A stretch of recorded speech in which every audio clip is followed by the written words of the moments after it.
Hello, bienvenue dans ma citadelle, je vous retrouve aujourd'hui pour une nouvelle vidéo. Aujourd'hui je vous retrouve pour faire le bilan lecture du Hello Summer Challenge 2020 auquel j'ai participé. Pour ceux qui ne sont pas au courant et qui sont nouveaux sur la chaîne, il faut que je vous mette en barre d'informations la vidéo où je vous parlais de ce challenge et des lectures choisies. Et là, maintenant, place au bilan. La première catégorie de ce challenge, c'est avec des glaçons s'il vous plaît. Donc il fallait lire des lectures assez rafraîchissantes, un peu feel good, romance, comique, enfin des lectures de plage. Et pour cela, j'ai sélectionné 2 livres que j'ai lus. Le premier livre, c'était un service presse qui rentrait parfaitement dans cette catégorie. Mr. Nice Guy de Jennifer Miller et Jason Pfeiffer est publié chez Cherche Midi. C'est l'histoire de Lucas qui va commencer un nouvel emploi de fact-checker au magazine Empire à New York. Lors d'une soirée après le travail, il va rencontrer dans un bar une jolie brune avec qui il va passer la soirée. Quelques jours plus tard, lors d'une soirée mondaine, tout le monde parle d'un article assassin de Carmen Kelly, la chroniqueuse sexuelle du magazine Empire. Lucas va lire cet article et, quoi de plus bizarre, il va avoir l'impression de revivre la soirée qu'il a passée avec la jolie brune, avec qui il n'avait tellement peu discuté qu'il ne connaissait même pas son nom. Suite à cela, il va riposter et va publier un article assassin en réponse à Carmen Kelly sous le pseudo de Mr. Nice Guy. Cela va tellement plaire qu'ils vont être obligés de se revoir afin de continuer d'alimenter la chronique. Dans ce livre, nous avons un personnage masculin qui n'est pas très à l'aise avec sa nouvelle vie new-yorkaise et qui va essayer de se donner un genre pour rentrer un petit peu dans les cases qu'on lui demande pour faire partie de l'élite. Carmen est une femme qui vit dans un monde de requins et du coup, heureusement qu'elle a un caractère fort pour pouvoir riposter et essayer de se faire respecter parmi ses pairs. Ce livre est rempli de punchlines entre nos protagonistes principaux et cela m'a beaucoup fait rire tout au long de ma lecture, même si j'avoue qu'au bout d'un moment, certaines des punchlines ont commencé à me paraître vraiment lassantes. Même si l'histoire est très légère, nos auteurs critiquent la culture de l'apparence avec beaucoup d'humour, mais aussi beaucoup les mensonges scénaristiques avec les mises en œuvre et les détournements, on va dire des personnes qui ont de la puissance dans le monde. Et en fait, on se rend compte que l'élite a beaucoup de pouvoir et peut faire beaucoup de choses, même si pour cela, il faut mentir à la population à travers les articles. Ce n'est pas la lecture du siècle, moi personnellement, même si j'ai passé un bon moment, c'est pas une lecture qui m'a particulièrement marquée, mais malgré tout, j'ai apprécié la façon dont nos auteurs font passer le message avec beaucoup d'humour. Le deuxième livre de cette catégorie, c'est Call Me Bitch d'Emma Green, publié chez les éditions Addictive. Et cette comédie romantique complètement déjantée a été un coup de cœur pour moi. Bon, après, ceux qui me connaissent et ceux qui me suivent sur les réseaux sociaux savent que j'ai un petit faible pour notre duo d'auteurs Emma Green, qui nous laisse avec des romances toujours improbables, toujours à mourir de rire et toujours très émouvantes. Dans ce livre, nous allons suivre Jo, qui est une jeune femme un peu particulière et qui va devoir garder Birdie, la fille d'Emmett Rochester, le copain de sa sœur, pendant quelques temps. Mais elle va pas devoir garder Birdie seule, puisqu'elle va devoir le faire avec Jude, le parrain de la petite fille. Et entre Jude et Joe, c'est assez électrique, ils ne se supportent pas. Et c'était un plan machiavélique de notre couple qui va partir en vacances pour essayer de les rapprocher. Nos 2 protagonistes principaux sont tellement différents l'un de l'autre, mais pourtant on les apprécie. Jude, c'est un dandy chic qui a toujours vécu dans un milieu aisé. C'est un mec, je pense, qu'on rêverait tous d'avoir puisqu'il est assez prévenant, assez gentil et très comique.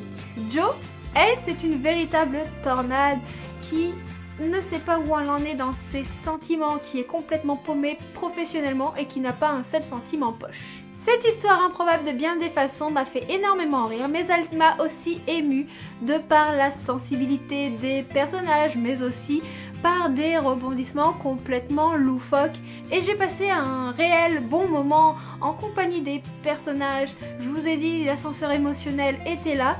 Et les thématiques de l'histoire touchent des moments de vie courante, même si cela est mis en avant de manière assez rocambolesque. Ce livre, c'est une belle histoire d'amour et d'amitié que je vous recommande. L'histoire est tellement prenante, je n'ai pas pu la lâcher des yeux. Comme je vous dis, j'ai passé des éclats de rire, j'ai passé aussi des moments avec beaucoup d'émotivité, même si j'ai pas eu les larmes aux yeux, c'était presque comme si. Les personnages sont touchants, ils sont drôles. On s'attend pas forcément aux scènes auxquelles nous confronte notre duo d'auteurs, et ça c'est vraiment sympa. Et c'est le genre d'histoire typiquement parfait pour se changer les idées. La deuxième catégorie de ce challenge, c'est bouffer d'air frais. Il faut lire une histoire dont la trame principale se passe principalement en extérieur. Et pour cela, j'ai lu le premier tome du Secret de Lomé d'Alexiane Delis, publié chez Michel Lafon. Et ce tome, si vous m'avez suivi tout au long de l'été sur les réseaux sociaux, vous savez déjà que ça a été un énorme coup de cœur. Nous allons suivre Lomé, une jeune lycéenne qui est partie avec l'école faire une expédition de spéléologie. Sauf que malheureusement, elle va tomber d'une grotte et elle va se retrouver propulsée à son réveil dans le monde de Balshenta. C'est un monde complètement archaïque et inhospitalier de par ses peuples, mais les créatures magiques aussi. Et on va dire que la façon de vivre des peuples, ça donne pas envie d'y rester. C'est une histoire mouvementée dans laquelle Lomé va vivre de multiples rebondissements. Il va être impossible de s'ennuyer. Nous allons avoir des créatures complètement incongrues. Elles vont avoir des physiques, je sais pas, genre une tête de cheval avec une queue de dauphin. Enfin, c'est pas du tout ça, mais c'est dans ce style-là, si vous voyez un peu de quoi je veux parler. Mais aussi les peuples, ils vivent dans une espèce de tyrannie.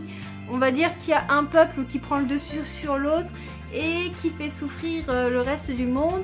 Mais aussi nous allons voyager dans une faune sublime, une faune qu'on a envie de visiter, ou on a envie de partir tout simplement en randonnée avec son petit sac à dos. Dans cette histoire, Lomé, elle fait beaucoup de rencontres, et sur ces rencontres, on se pose beaucoup de questions, on s'interroge, est-ce qu'elle va le revoir, est-ce qu'elle va pas le revoir, qu'est-ce qui va se passer ensuite entre eux, est-ce que finalement il est côté du gentil ou il est du côté des méchants, on ne sait pas trop, et ça c'est juste génial.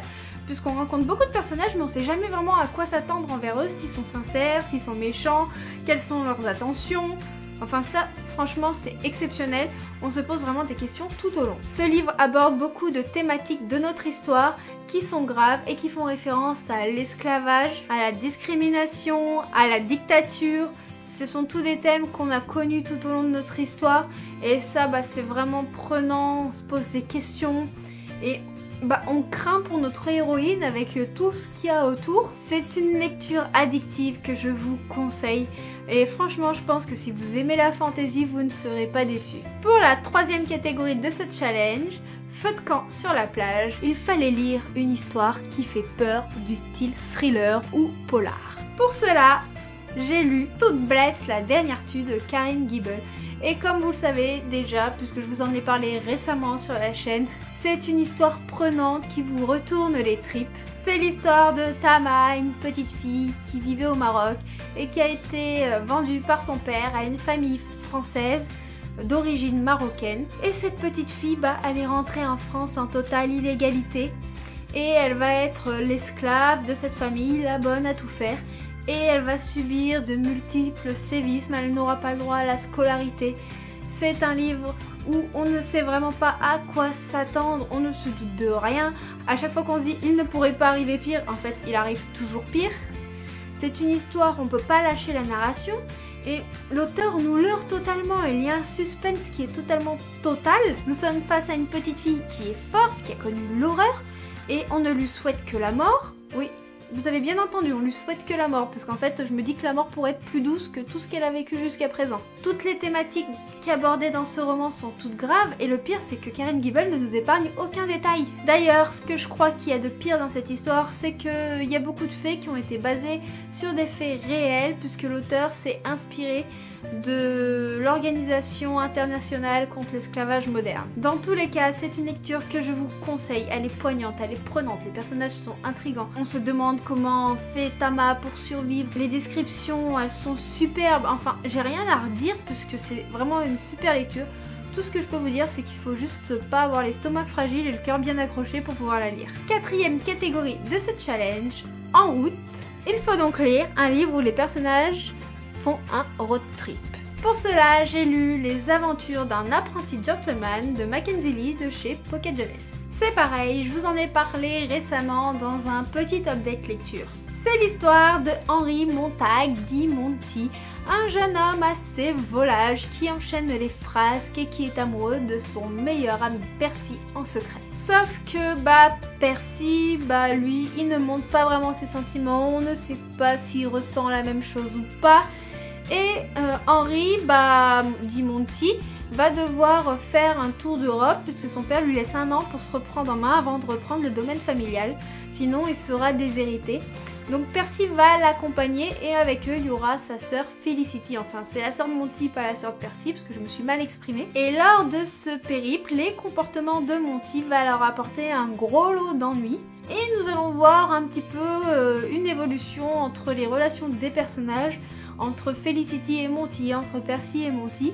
Et peut-être que certaines choses s'éclairciront ou pas, sachant que l'homosexualité à l'époque, c'est très mal vu puisque l'histoire se passe au XVIIIe siècle. Malheureusement, cette histoire ne m'a pas particulièrement plu. J'ai trouvé Percy un petit peu décevant avec son comportement d'enfant gâté. Et Percy, lui, je l'ai trouvé un petit peu fade. J'ai trouvé que c'était un personnage qui ne s'affirmait pas assez. Quant à Felicity, j'ai adoré son personnage puisque pour l'époque c'est une femme moderne aux idées bien appuyées et ça j'ai beaucoup apprécié. Par contre dans l'histoire nous n'avons pas le temps de nous ennuyer puisque les aventures s'enchaînent les unes après les autres entre la France, entre l'Italie, entre l'Espagne. Enfin c'est un tour d'Europe donc forcément on visite plein d'endroits et on va suivre toutes les aventures qui sont complètement improbables suite au comportement de Monty. Donc c'est un bon livre, une histoire sympathique mais qui ne m'a pas particulièrement plu parce que je crois que c'est tout simplement pas mon style de lecture. Pour la dernière catégorie du challenge, Mayo et Morito, il fallait lire un livre qui se rapporte à l'été, soit dans l'histoire ou soit dans le titre ou la couverture. Et pour cela, j'ai lu Sweet Revenge d'Estelle Mascam. Donc Sweet Revenge, pourquoi je l'ai lu? Puisque entre les lunettes de soleil, le petit rouge à lèvres, le petit coucher de soleil ici sur la couverture, ça me faisait penser à l'été. De plus, quand je l'ai lu, le livre venait de sortir, donc forcément, l'envie était à son maximum. C'est l'histoire de Vanessa, une jeune fille qui ne croit pas en l'amour et qui enchaîne les aventures d'un soir. Jusqu'au jour où Harrison, son plan cul régulier, va publier une vidéo de leurs ébats qui va un petit peu faire le tour du lycée. Suite à cela, Vanessa va subir de multiples harcèlements, les moqueries de ses camarades et tout cela ne va pas être facile à vivre pour elle. Et donc elle va décider de se venger en compagnie de Kai. Kai, lui, qui a aussi quelques comptes à régler avec Harrison. C'est un livre que j'ai bien aimé car Vanessa est une jeune femme qui fait tout pour paraître superficielle, tout simplement pour ne pas montrer qui elle est réellement. Et réellement, c'est une personne vraiment intéressante qui a un vécu difficile et qui fait tout pour essayer de se faire remarquer suite aux problèmes familiaux qu'elle peut subir. Kai, lui, c'est le personnage masculin qu'on apprécie immédiatement. C'est un personnage un peu loufoque mais prévenant et droit surtout, qui est lui-même dès le début, qui ne joue aucun jeu et qui est vraiment tel qu'il est. Il dit les choses telles qu'elles sont et quand il les dit, en réalité il est vraiment sincère, il pense ce qu'il dit, donc ça c'est super agréable. C'est une histoire qui se lit avec beaucoup de facilité tout en abordant des thèmes auxquels on est confronté tous les jours, comme le danger des réseaux sociaux, le harcèlement scolaire, les problèmes familiaux, le deuil, enfin c'est des choses qu'on connaît quotidiennement, donc c'est vraiment sympathique à lire. Et ça fait réfléchir, je pense que c'est un bon livre jeunesse que tout adolescent prendra plaisir à lire. Voilà pour la vidéo bilan de ce challenge, j'espère qu'elle vous aura plu.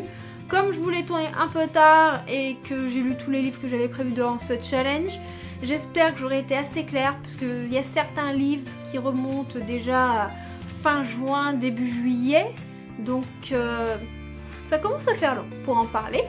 Sinon n'hésitez pas vous à me dire quelles sont vos lectures de cet été, lesquelles vous ont plu, si vous avez vous aussi participé à ce challenge ou à un autre. Et puis bah on se retrouve dans les commentaires, je vous fais des gros bisous et puis je vous dis à bientôt pour une prochaine vidéo.